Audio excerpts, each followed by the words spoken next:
अब हम लेंगे कैपिलरी एक्शन, सरफेस टेंशन की वजह से है। पहले समझ लेते कुछ एग्जांपल्स, उसके बाद रीजन देखेंगे कि सरफेस टेंशन की वजह से ऐसा क्या हो रहा है, क्यों हो रहा है। ठीक है ना, सबसे पहले डिफाइन करेंगे capillary tube. What is capillary tube? Capillary tube is made up of glass, it is made up of glass having very thin bore. The radius of this capillary tube is approximately 1 mm, यानी बहुत ही hair like thin. ठीक है, so that tube is called capillary tube. When this capillary tube is dipped inside a liquid which partially wet the solid, such as kerosene, partially wet करेगा तो ये tube डाल दिया, the liquid rises up in that capillary tube, and when the same capillary tube is dipped inside the liquid such as mercury which does not wet the solid, the liquid level falls down in that capillary tube. तो ये एक example देख रहे, phenomenon देख रहे, खाली explanation बाद में देखेंगे कि ऐसा क्यों हो रहा, पर याद रखना ऐसा होगा जो पार्शियली वेट करेगा उसमें लिक्विड कैपिलरी ट्यूब में राइज करेगा ऊपर, और जो वेट नहीं करेगा सॉलिड को उसमें लेवल नीचे जाएंगे कैपिलरी ट्यूब में। ठीक है, तो ये याद रखना, this phenomenon is called capillary action. ठीक है, so when a capillary tube is dipped inside a liquid, it either rises और फॉल्स डाउन। ठीक है, this phenomenon is called capillarity action और कैपिलरी एक्शन। ठीक है, तो पार्शियली अगर वेट कर रहा हूँ तो लेवल इंक्रीज हो, और वेट नहीं कर रहा हूँ कैपिलरी ट्यूब को तो लेवल नीचे जाए। ठीक है, इसके कुछ एग्जांपल, इसका तो एग्जांपल नहीं है क्योंकि अपन मर्क्यूरी यूज ही कहाँ करते हैं, इसके बहुत सारे एग्जांपल हैं। ठीक है, दिया एग्जाम में लगाने वाले अपन, और इस बार तो डेफिनेटली रखने वाले। तो इसमें तेल है, ठीक है, इसमें अपन डालते वात, और यहां रहती फ्लेम। तेल और फ्लेम के बीच में डिस्टेंस है। ठीक है, तो ये विक है, विक, तो विक के थ्रू ऑयल फ्लेम तक जाएगा, फ्यूल फ्लेम तक जाएगा, बिकॉज ऑफ कैपिलैरिटी एक्शन। अपन जो विक बनाते हैं तो वो कैसे बनाते हैं? कॉटन से, तो कॉटन में कैपिलरी ट्यूब जैसे अरेंजमेंट बन जाते हैं, तो वो उसको एब्जॉर्ब कर करके ऊपर तक पहुंचा देता है। ये है उसका रीजन। ठीक है, केमिस्ट्री लैब में तुम लोगों ने कभी टाइट्रेशन तो किए ही होंगे। हमारे टाइम जैसे वो ड्रॉपर नहीं रखते थे तो वो क्या रखते थे? Capillary tube. ठीक है, कैपिलरी ट्यूब को जैसे इंडिकेटर मिथिल ऑरेंज, टाइट्रेशन में इंडिकेटर मिथिल ऑरेंज रहता है, तो 2-3 ड्रॉप चाहिए उसके, तो मिथिल ऑरेंज में डालो, लिक्विड थोड़ा सा उसमें राइज होगा, पीछे से उंगली से बंद कर दो तो 2-3 ड्रॉप उसमें रह जाते, पीछे से उंगली हटाएंगे वो 2-3 ड्रॉप अपने बीकर में गिर जाते। तो हम लोग ऐसा यूज करते थे, तो वो भी कैपिलरी के एक्शन की वजह से है। ऑयल फ्लेम पे कैसे पहुंचेगा? ड्यू टू विक, और विक की वजह से कैसे पहुंचेगा? Capillary action. Plants, root water absorb करते हैं, तो फिर इतना कुछ पेड़ की हाइट बहुत ज्यादा रहती है, तो इतने हाइट तक, हर लीफ तक, हर एंड तक पानी पहुंचता कैसे? ये भी होता बिकॉज ऑफ कैपिलैरिटी एक्शन। उसमें जाइलम एंड फ्लोएम नाम के टिश्यूज है जो कैपिलरी ट्यूब के जैसे है। अब ध्यान देना, जितनी पतली ट्यूब इससे पतली है तो हाइट उतनी ज्यादा, लिक्विड की हाइट उतनी ज्यादा, ऐसा क्यों? वो भी बात में देखेंगे। तो तुम जितनी पतली ट्यूब डालेंगे हाइट उतनी ज्यादा रहेगी। तो वो टिश्यूज इतने, जाइलम एंड फ्लोएम इतने पतले हैं कि लिक्विड इतना ज्यादा राइज होता कि पूरे टॉप तक पानी पहुंचा सकते हैं रूट्स। तो वहां पे भी यही कॉन्सेप्ट है। अपन टॉवेल यूज करते कॉटन का, क्यों कॉटन का यूज करते?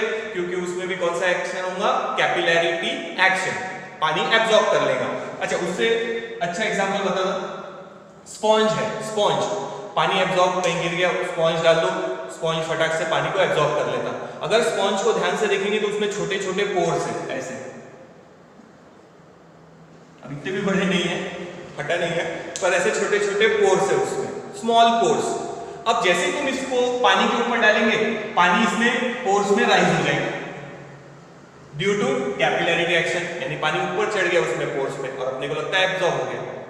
तो ये भी बचपन में किया होगा ना, चौक रखते थे, इंक पेन साथ में, तो इंक पेन से अगर कोई ड्रॉप नीचे गिर गया तो अपन फटाक से उसको चौक लगा देते, तो चौक वो इंक को एब्जॉर्ब कर लेता। वहां पे भी कौन सा एक्शन है? Capillarity action. चौक में भी छोटे छोटे पोर्स रहते हैं, जैसे ही तुम उसको इंक को टच करेंगे वो इंक उन पोर्स में राइज हो जाएंगे, जैसे यहां बताया था, because of capillarity action. Chemistry lab में रहता ब्लॉटिंग पेपर, वो भी लिक्विड को एब्जॉर्ब कर लेता because of capillarity action. Best example ये क्विक देखो, और वो जाइलम फ्लोएम ट्री वाला एग्जांपल बताया, वो भी एक याद रखो। फिर स्पॉन्ज का एग्जांपल बताया, वो भी याद रखो। यहाँ पे भी देखो फिर से छोटे छोटे पोर्स है, जैसे चौक में है वैसे यहाँ पे है, तो छोटे छोटे पोर्स है उसमें। स्पॉन्ज में अगर ध्यान से देखें बहुत सारे छोटे पोर्स दिखते हैं। अब जैसे ही उसको पानी में डालेंगे पानी इसमें राइज हो जाएगा बिकॉज ऑफ कैपिलैरिटी एक्शन, बोला ना हाइट बढ़ जाती है, तो यहाँ पानी ऊपर राइज होगा तो वो एब्जॉर्ब हो गया, फिर अपन बाहर उसको निकाल सकते हैं निचोड़ के। तो this is all because of capillarity action. तो याद रखना, व्हेन अ कैपिलरी ट्यूब पता है क्या है, made up of glass having very small bore, radius approximately इतनी रहेगी 1 mm, ठीक है। When dipped in liquid, the liquid either rises और falls down, this effect is called capillary action. कुछ एग्जांपल भी बताए, तो राइज किसमें होगा, liquid which partially wets the solid, और लेवल नीचे कौन से इसमें जाएंगी, liquid does not wet the solid. अब इसके एग्जांपल नहीं है, मर्क्यूरी कहाँ यूज करते हैं, पानी हर जगह यूज करते हैं, तो बहुत सारे पानी के तेल के एग्जांपल है पर उसका एग्जांपल नहीं है, ठीक है। अब ऐसा क्यों होता उसका एक्सप्लेनेशन देखते हैं। तो पहले राइज का एग्जांपल देखते हैं कि राइज क्यों होता, और फिर फॉल का देखेंगे। तो कैपिलैरिटी एक्शन एक्सप्लेन कर रहे हैं प्रेशर डिफरेंस की वजह से। किसकी वजह से, प्रेशर डिफरेंस। ध्यान से देखना, थ्योरेटिकल है पूरा कॉन्सेप्ट। ये देखो, इसमें डालिए अपन एक कैपिलरी ट्यूब, इसको ही बना देते हैं कैपिलरी ट्यूब, ठीक है। अभी लिक्विड स्ट्रेट ही है समझो, ठीक है।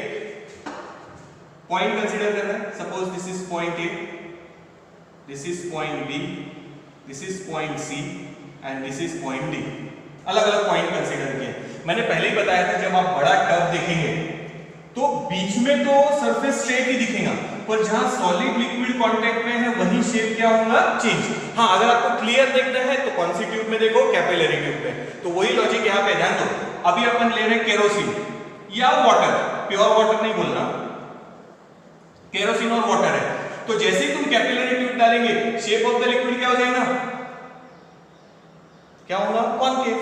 एंगल ऑफ कांटेक्ट क्या, एक्यूट। याद है ना, ये ऐसी डायग्राम होगी कैपिलरी ट्यूब में, ये एंगल ऑफ कांटेक्ट, ठीक है। यहां पे नहीं बनाना क्योंकि यहां सॉलिड दूर है, तो यहां पे ऐसा शेप बना सकते हैं आप, साइड में खाली। ये देखो जैसे यहां बनाया था, यहां पे भी वैसे। पर कैपिलरी ट्यूब में क्लियर देखने को मिलेगा क्योंकि सॉलिड है ये एकदम क्लोज इसी। तो ये देखो ये डायग्राम है, ठीक है। यहां प्लेन ही सरफेस है क्योंकि सॉलिड बहुत दूर है। ये जो इफेक्ट देखने को मिलता है अपने को, चेंज इन शेप, ये खाली वहीं देखने को मिलेगा where solid and liquid are in contact, ठीक है। अब ध्यान दो, सब पॉइंट के बारे में मेंशन करना। ए पॉइंट कहां है, inside the capillary tube, capillary tube के अंदर है, above the concave surface, concave surface के ऊपर। बी पॉइंट कहां है, inside the capillary tube, below the concave surface. C point कहां है, outside the capillary tube, above the plane surface. D point है outside the capillary tube, below the plane surface. तो ये सब पॉइंट के बारे में लिखना है। तो थ्योरेटिकल लिख नहीं रहे, फिर से एक बार बताता। A पॉइंट है inside the capillary tube, concave surface के ऊपर। B पॉइंट है inside the capillary tube, concave surface के नीचे। C पॉइंट है outside the capillary tube, plane surface के ऊपर। D पॉइंट है outside the capillary tube, plane surface के नीचे। लिक्विड में है ये एयर में है, ये लिक्विड में, ठीक है। देखो अब ध्यान से देखना, सपोज लिख लेते हैं यहां पे P A, P B, P C and P D. क्या है ये, pressure at point A B C D.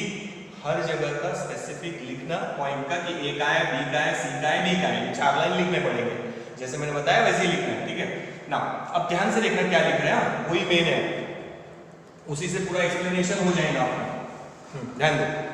Now P A और पी बी, क्या लगता है प्रेशर कहां ज्यादा होगा, शेप ऐसा है, ठीक है। देखो ये तो डेफिनेटली ए की तरफ से प्रेशर ज्यादा है और बी की तरफ से प्रेशर कम है। So P A is greater than P B. ये समझना है, शेप ऑफ द लिक्विड की वजह से। और ये शेप किसकी वजह से चेंज हुआ है, सरफेस टेंशन की वजह से, ठीक है। ठीक है, राइज होगा वो बाद में बताऊंगा कैसे राइज होता। अभी सिर्फ अपन ने डिप किया है, डिप करने से क्या चेंजेस हो रहे हैं वो बताया है। शेप फटाक से चेंज हो जाएगा, कौन सा चेंज हो जाएगा, कॉनकेव। एग्जांपल कौन सा है अभी यहाँ पे, केरोसिन एंड ग्लास या वाटर एंड ग्लास। फिर से बोल रहा प्योर वाटर है, शेप की वजह से प्रेशर, तो यहां लिख सकते हैं कौन सा शेप है, कॉनकेव। ठीक है ना। अब दूसरा देखते हैं, सी और डी। तो PC is equals to PD। क्यों लिखा है ऐसा, क्योंकि प्लेन सरफेस है। अगर सरफेस प्लेन है तो ऊपर और नीचे प्रेशर क्या रहेगा, सेम। डायग्राम पर से देख के लिखना है ना, देखो समझाएगा। नाउ PA और PC ये भी इक्वल, बता दो क्यों, क्योंकि ये एटमॉस्फेरिक प्रेशर है। एक ओपन है ट्यूब तो यहाँ एयर है, एटमॉस्फेरिक प्रेशर। सी बाहर है एयर में, एटमॉस्फेरिक प्रेशर। अब देखो PC is equals to PD and PA is equals to PC। ठीक है, उल्टा कर देते इसको, समझने में आसान रहेगा। PC और PA। तो देखो PA की जगह क्या लिख सकते हैं, PC, और PC की जगह क्या लिख सकते हैं, PD। समझ में आया? तो ये इक्वेशन में लिख रहे हैं। सो PD is greater then PB। ये देखो ध्यान से, ठीक है, फिर से देखना। PC और ये PC दोनों सेम है, मतलब PA और PD भी क्या आएंगे, same from these two equation. तो PA की जगह लिखा है PD, मतलब pressure at point D is greater than pressure at point B। देखो डायग्राम में देखो, तो D पे प्रेशर ज्यादा है, P पे प्रेशर कम है, तो लिक्विड फ्लो होगा from high pressure area to low pressure area. Diagram change कर रहा, देखो फिर से समझ लो, क्योंकि डायग्राम में बदलने वाले हैं अभी। फिर से देखना, PA PB, ये तो समझे क्यों ग्रेटर है, कॉनकेव शेप की वजह से, डेफिनेटली इधर से प्रेशर ज्यादा है। नाउ PC और PD सेम, प्लेन सरफेस। ये और ये सेम क्योंकि एटमॉस्फेरिक प्रेशर है। ठीक है, नाउ PC PC सेम दिख रहा, तो ये सेम रिप्लेस करो, PA की जगह लिखा है PD, ये वाले इक्वेशन। तो अब हाई प्रेशर एरिया है, हाई प्रेशर एरिया से लिक्विड फ्लो होगा लो प्रेशर एरिया की तरफ, और लिक्विड धीरे धीरे इसमें राइज होगा। कब तक, जब तक यहाँ का और यहाँ का प्रेशर सेम नहीं हो जाता। अब यहाँ का प्रेशर बढ़ा कैसे, क्योंकि लिक्विड कॉलम का भी प्रेशर आ गया ना, लिक्विड कॉलम का फॉर्मूला देखा है अपन ने, H rho G। तो लिक्विड राइज होगा प्रेशर डिफरेंस की वजह से, तो लिक्विड फ्लो होगा high pressure area to low pressure area, और लिक्विड धीरे धीरे ऊपर राइज होगा। इसीलिए कैपिलरी ट्यूब में लिक्विड राइज होगा when it is dipped inside a liquid which partially wets the solid, example kerosene or water। ठीक है, तो हाई प्रेशर एरिया से लो प्रेशर एरिया में लिक्विड फ्लो होगा और लिक्विड ऊपर राइज होगा, जब तक यहाँ दोनों जगह प्रेशर सेम नहीं हो जाता। सेम कैसे होगा, ये प्रेशर इंक्रीज होगा, लिक्विड का प्रेशर भी तो आएगा ना ये पॉइंट पे, तो वो प्रेशर इंक्रीज होगा। जब प्रेशर सेम हो जाएगा, लिक्विड राइज होना बंद हो जाएगा। देखो ये हो गया राइज का। वैसे ही समझाएंगे कि फॉल कैसे होता है। देखो ये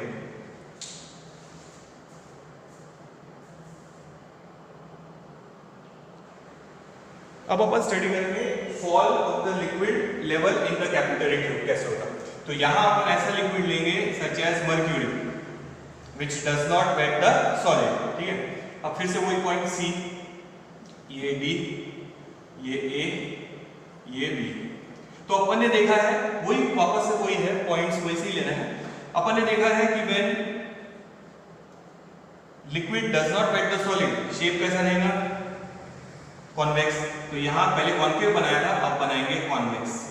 तो यहाँ पे भी ऐसे ही बनाना, पर यहाँ नहीं, जहाँ सॉलिड और लिक्विड कांटेक्ट में वहीं बनाना, ये बाहर, क्योंकि इधर और इधर सॉलिड दूर है, तो बीच में सरफेस वैसे ही प्लेन ही रहेगा। बताया था बड़े टर्म में अगर मर्क्यूरी लेंगे तो यहाँ तो स्ट्रेट ही दिखेगा, पर यहाँ ऐसा दिखेगा कॉन्वेक्स, ये कॉन्वेक्स। तो यहाँ क्लियर क्यों दिख रहा, क्योंकि काय के अंदर है कैपिलरी ट्यूब, और इधर भी ऐसे ही बनेंगे, बीच में प्लेन ही रखेंगे और इधर ऐसा। ठीक है, फिर से वही चारों पॉइंट के बारे में मेंशन करना। पॉइंट ए का है, inside the capillary tube in air above convex surface, अब convex surface. Point B, inside the capillary tube in liquid below convex surface. C, outside the capillary tube air में है above plane surface. D, outside the capillary tube below the liquid surface. Below the plane liquid surface. तो वही pressure यही है। बस अब देखना ध्यान से, वापस से वैसे ही लिख रहे हैं। ए और बी का कंपैरिजन पहले। शेप पहले कॉन्वेक्स था, सॉरी कॉन्केव था, अब कॉन्वेक्स। कॉन्वेक्स तो शेप ऐसा है, मतलब डेफिनेटली अंदर से प्रेशर जा रहा है। ये यहां से प्रेशर लगाएंगे, पहले स्ट्रेट है, इधर से प्रेशर लगाएंगे, तो जैसे ही कैपिलरी ट्यूब डालेंगे वैसे ही सबसे पहले क्या चेंज होगा, शेप। मतलब ये प्रेशर जा रहा है बी वाला। देखो फिर से सी और D same, PC is equals to PD plane surface, ठीक है। फिर ए और सी का प्रेशर सेम, फिर से वही एक्सप्लेनेशन, एटमॉस्फेरिक प्रेशर, सिर्फ शेप चेंज हो गया, पहले कॉन्केव था अब कॉन्वेक्स है, तो ये साइन पहले इधर थी अब इधर हो गई, बस प्रेशर डिफरेंस का चेंज है खाली। हाँ ध्यान दो। तो PC सेम है, तो PD लिख सकते हैं किसकी जगह, PA की जगह, ये इक्वेशन में। तो यहां लिख रहे देखो PC सेम है, तो ये दोनों भी सेम रहेंगे ना। PA की जगह लिख रहे PD और साइन वही ये इक्वेशन की, और PB। तो अब प्रेशर यहां ज्यादा है और यहां कम है। देखो pressure at D is less than pressure at B, तो लिक्विड फ्लो होगा from capillary tube high pressure area to low pressure area. कब तक नीचे नीचे आएगा, जब तक दोनों जगह प्रेशर सेम रहेगा। तो liquid will fall down in capillary tube, क्योंकि लिक्विड फ्लो होगा फ्रॉम हाई प्रेशर। अब देखो बी पॉइंट पे प्रेशर ज्यादा है, तो liquid is flowing from high pressure area to low pressure area. पहले उल्टा था, high pressure area to low, तो लिक्विड और सरफेस टेंशन चेंज हो गया, ठीक है। देखो तो ये है फॉल का एक्सप्लेनेशन, दोनों एक्सप्लेनेशन है अपने को, तो दोनों याद रखो।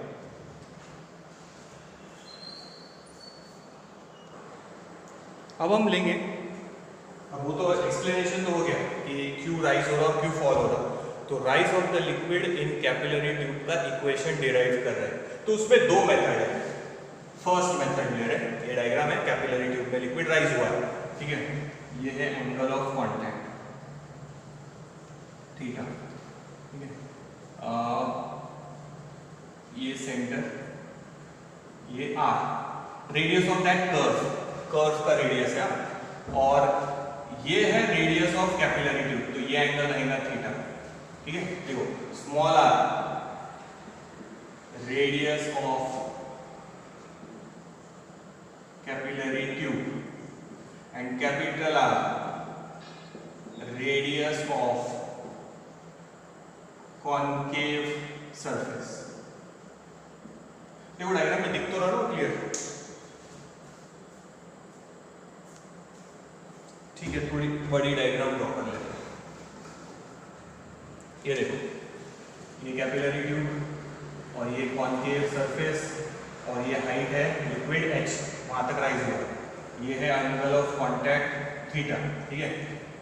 तो ये सेंटर और ये रेडियस R दिख रही है, ये रेडियस R कैपिटल, ये इसकी रेडियस, और यहां से यहां तक आधे में आ गई है, आधे में, तो दिस इज स्मॉल r, और ये एंगल रहेगा थीटा। अब देखो क्लियर दिख रही, ठीक है। So this is the radius of curve and small r is the radius of capillary tube. Now first method ले रहे हैं, प्रेशर। यहां प्रेशर कितना है, अपने आप ही डिराइव किया है, twice T upon R। Sorry वहां पे स्मॉल r लिया था, तो यहां कैपिटल R लेंगे, क्योंकि रेडियस कर्व की देखो क्या है, capital R is equals to, और यहां का प्रेशर लिक्विड प्रेशर कितना आएगा, लिक्विड का अपन ने देखा है H rho G। देखो ये समझ में आया ना, एक मेथड ले रही है, तो ये प्रेशर लिक्विड का H rho G, और ये प्रेशर यहाँ का तो कैपिटल R है। वहां पे मैंने डिराइव करते समय स्मॉल t अपॉन R लिया था, पर यहाँ रेडियस कैपिटल R है कर्व की, इसलिए कैपिटल R, और small r is the radius of the capillary tube. ये याद रखना दोनों में फर्क। इक्वेशन समझ गया। देखो प्रेशर यहाँ का कैपिटल R है, रेडियस तो ट्वाइस T अपॉन R अपन ने डिराइव किया है ये, और ये प्रेशर लिक्विड का H rho G वो भी लिया है, देख लो ना। ये ट्रायंगल है, cos थीटा की वैल्यू बताओ, एडजेसेंट यानी R upon hypotenuse capital R, So small r is equals to r cos theta, या ऐसा capital R is equals to r upon cos theta। तो कैपिटल R की वैल्यू यहाँ substitute करो, h rho g is equals to twice t upon capital R, यहाँ है small r, cos theta ऊपर multiply करके। सो फाइनल आंसर है t is equals to ये, बाकी इधर h rho g r upon twice cos theta, ऐसा भी लिख सकते हैं। सरफेस टेंशन निकालना है तो, या फिर हाइट का इक्वेशन निकालना है तो ऐसा भी लिख सकते हैं। h इज इक्वल्स टू बाकी सब उधर twice t cos theta upon twice t cos theta r rho g। तो दोनों में से कोई भी इक्वेशन लिखा तो चल रहा है, पर ये मेन है हाइट का, ठीक है। अभी मैंने बताया था कि जितनी पतली कैपिलरी ट्यूब यूज करेंगे उतनी हाइट ज्यादा रहेगी, क्योंकि यहाँ है देखो R और H is inversely proportional to R, radius जितनी कम हाइट उतनी ज्यादा, तो याद रखें H is inversely proportional to R। तो अभी बताया यहाँ ड्रॉ कर देखो, अगर कैपिलरी ट्यूब मोटी है तो हाइट कम रहेगी, अगर कैपिलरी ट्यूब पतली है तो हाइट ज्यादा रहेगी। तो जितनी ज्यादा पतली ट्यूब उतनी हाइट ज्यादा, देखो H is inversely proportional to R, radius जितनी कम हाइट उतनी ज्यादा। देखो this is the first method.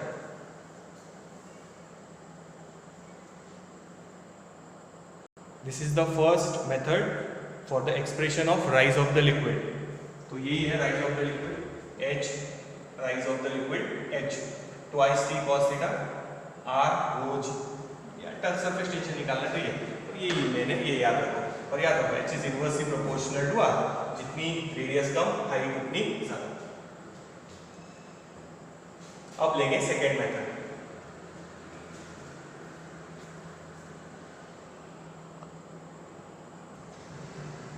देखो अब लेंगे सेकेंड मेथड। तो पहली मेथड आया कि प्रेशर के हिसाब से निकालो, तो पहली मेथड यूज करना, क्योंकि अपन ने पहली मेथड में प्रेशर का ही लिया था। क्या लिया था? प्रेशर H रो g, और इधर लिया था ट्वाइस c अपॉन r, तो प्रेशर के हिसाब से था। तो अगर आया इक्वेशन डिराइव करो rise of the liquid by using the concept of pressure, तो ये वाली मेथड से करना। बट अगर आया by using the concept of force, pressure है तो डेफिनेटली फोर्स तो होंगे, तो फोर्स से आया तो ये वाली मेथड यूज करना सेकेंड। तो अब अपन फोर्स के हिसाब से ले रहे हैं। अब ये है सरफेस टेंशन, ठीक है। लिक्विड मॉलिक्यूल ने सॉलिड पे फोर्स एक्सर्ट किया, तो सॉलिड पे भी एक्शन होगा, equal and opposite, action and reaction. Liquid molecule का सॉलिड पे फोर्स, तो सॉलिड का लिक्विड पे फोर्स, ठीक है। तो ये एंगल अगर थीटा है तो ये एंगल भी थीटा रहेगा। तो अपवर्ड डायरेक्शन में आएगा क्या? t cos थीटा, और इधर आएगा t sin थीटा। तो ये है force due to surface tension, यहां लिख लेते हैं Ft, बाद में लिखते हैं उसको। देखो टेक्स्ट बुक में नहीं है पर अपन बना रहे हैं, ध्यान देना। ये फिर से t, तो इधर t, ये एंगल थीटा, तो ये कंपोनेंट आएगा फिर से t cos थीटा, और ये कंपोनेंट आएगा t sin थीटा। अगर ऊपर से देखेंगे तो कैपिलरी ट्यूब गोल है, तो अपन ने दो पॉइंट लिए हैं ऐसे, ये पॉइंट एक इधर फोर्स है एक इधर फोर्स है, तो इधर है t sin थीटा और इधर है t sin थीटा, ये दो पॉइंट है। और t cos थीटा कौन सी डायरेक्शन में? देखो एक इधर है एक इधर है, मतलब दोनों अपवर्ड डायरेक्शन में, अपवर्ड डायरेक्शन में। ये दोनों एक दूसरे को कैंसिल कर देंगे, यानी अपवर्ड फोर्स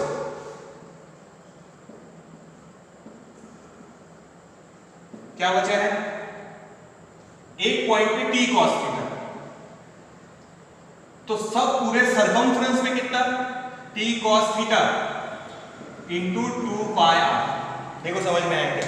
तो सरफेस टेंशन, ये लिक्विड मॉलिक्यूल ने सॉलिड पे एक्शन किया, तो इन टर्न वापस क्या होगा? रिएक्शन। उसको दो कंपोनेंट में डिवाइड किया, t cos theta t sin theta. t sin theta ये दो पॉइंट के, अब ये दो पॉइंट लेंगे तो भी t sin थीटा एक दूसरे को कैंसिल करेंगे, ये दो पॉइंट लेंगे तो भी कैंसिल, ये कैंसिल। तो हॉरिजॉन्टल कंपोनेंट जो है t sin theta, text book में दिखाया नहीं है, ये अपन ने जो बनाया है ये, तो ध्यान रखना t sin थीटा एक दूसरे को क्या कर देंगे? कैंसिल। सिर्फ एक ही फोर्स बचा है, कौन सा? t cos theta. कौन सी डायरेक्शन में? अपवर्ड, ठीक है, अपवर्ड डायरेक्शन में। देखो तो एक पॉइंट पे t cos थीटा, तो सभी पूरे सरकमफ्रेंस पे कितना? t cos theta theta into 2 pi r. तो ये हो गया अपवर्ड फोर्स।